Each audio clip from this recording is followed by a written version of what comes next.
my name's Cordy and I've partnered up with DSI and we're now placing pretty favourable odds on whether I'll get any of my camera shots in focus from this point on. And so you can join up there and there's a free £5 to pay on that. The code is John Cordy's Focus Group. Someone on my Patreon commented on a legato look that goes like this.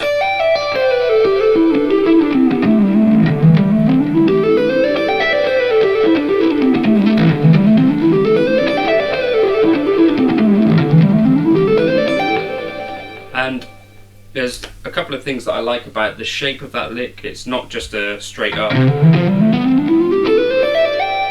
and down kind of affair.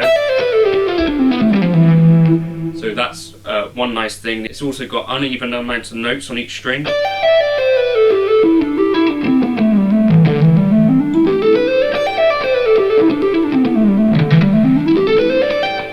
And it also can be played continuously, so it's quite a nice one to practice.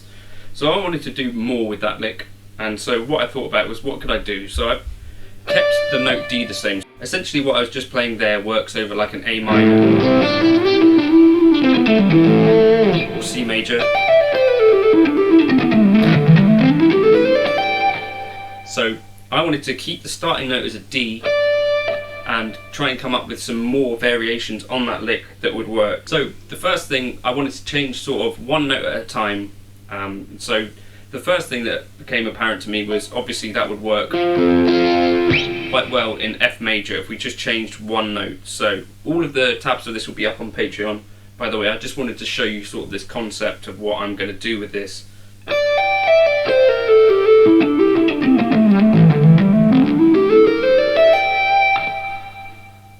So if we just change one note, we can get kind of the sound of a D minor or an F major. So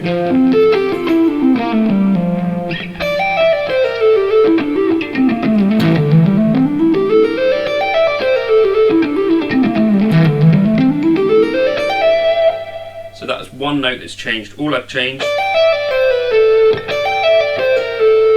is that B to a B flat. So in C major we'd have a B. In F major we'd have a B flat.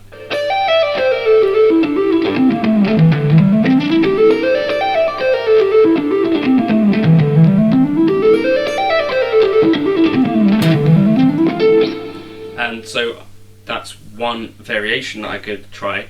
Then again, our starting note is D, so I thought, well, what if we kind of made it sound as if we were playing in D major? A few more changes from the starting place, but keep that overall shape.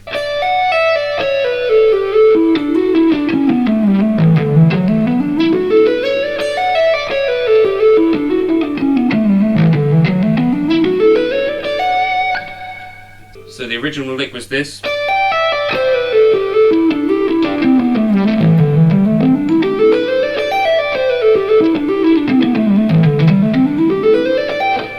And now with the D major.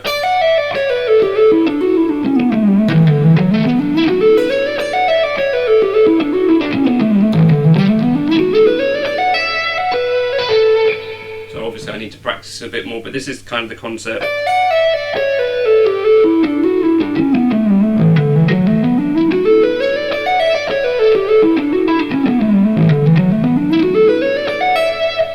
And then what else could we do? We could imply that we're sort of playing it in A major by changing just one note from that D major.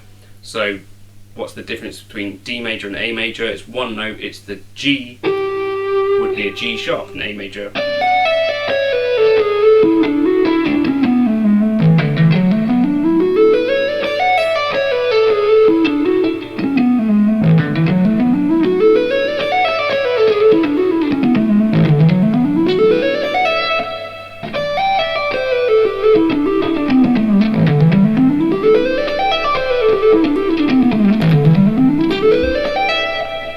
So that's four variations from that one kind of original idea. What's nice about it is that I'm keeping the picking pattern and the actual string arrangement the same, so I'm not having to think about too much other than just that sort of one thing that's changing between each variation. So I'll try and play through them all slowly.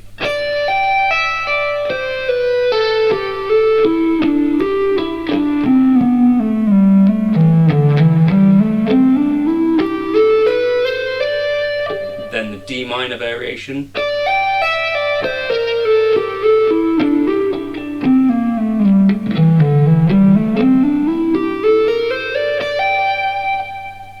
then D major variation.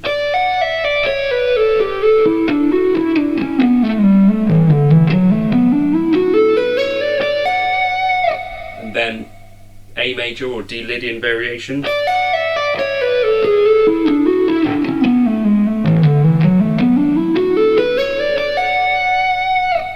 So there's 7 major scales in total that will have that D in them. So I'm going to spend some more time working out what those other variations might be, and I'd encourage you to do the same if you do like the sound of that lick. The Patreon, I'll put up this tab for what I'm specifically working on here and explaining what it's doing, but essentially if you wanted to do the same kind of concept with any lick, you could write it out, and this is what I've just done, write it out in a Muse Score or Power Tab or Guitar Pro and start experimenting with changing one note. So you know the difference between A minor and D minor is only one note scale wise, so you can take that lick that exists in C major and you can alter one note in it and make it work in another key, and you could do that same exercise until you have that same concept of a lick but starting in each of the 7 keys where there's a D available if it's a major scale. I'm not necessarily thinking about this particularly in terms of modes or anything. I'm just thinking about changing it up so that that D has a different function in each kind of key. So you know, in C the D is the 2nd degree, in D the D is the 1st degree. You know, in that example that we play in A major, the D is the 4th degree, so we're starting on the 4th degree of the scale with that particular lick. But what I'm trying to do is build into my fingers and into my visualization sort of what that shape or what that pattern looks like starting on D but in kind of all available keys, so that I've got some flexibility over that lick. What I'm hoping is that that becomes then sort of like a bit of muscle memory in a way, but also like legato language that I can move around and use in lots of different places. It's not just that one option that can only work in C major. Hopefully that's vaguely interesting. I thought that's just the concept that I wanted to share with you a little bit. The tabs for it will go up on Patreon if you do want them, as I say, but that's what I'm working on. Thank you for stopping by, and I'll catch you for another video soon. If you wanted to like and subscribe, you could. There's also a buy me a coffee link, just in case you got something specific out of this video or you wanted a backing track or something like that. Just let me know in the buy me a coffee link, but only do that if you can really afford to and if you wanted to. Thank you for stopping by. Cheers.